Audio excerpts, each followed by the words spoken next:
Tout le plaisir est pour moi de vous retrouver pour ce nouveau numéro de votre magazine. D'abord, les grandes lignes.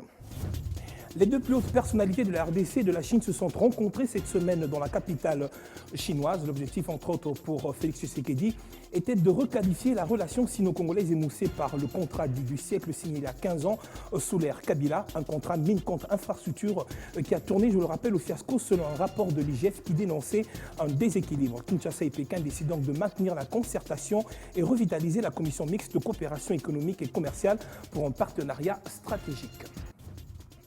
De l'OUA à l'Union africaine, ce changement de dénomination s'amenait aussi avec un renforcement des actions à mener sur le continent. Les objectifs de cette nouvelle structure étaient, entre autres, de renforcer l'union politique et le développement socio-économique du continent, de promouvoir la démocratie et les droits humains. Pourtant, le continent reste miné par des guerres. Cas de la partie est de la RDC, coin stratégique de cette partie du monde qui reste ensanglantée. L'Union africaine, alors est à considérer comme un syndicat des chefs d'État ou plutôt une rencontre des leaders africains pour faire évoluer les choses sur le continent dans un climat de paix.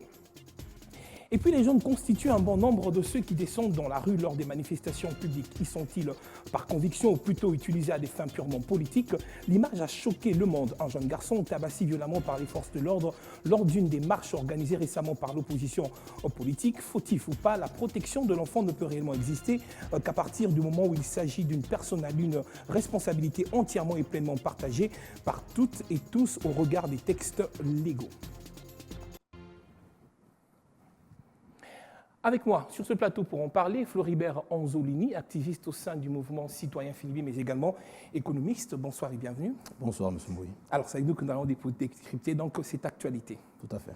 À place au premier dossier.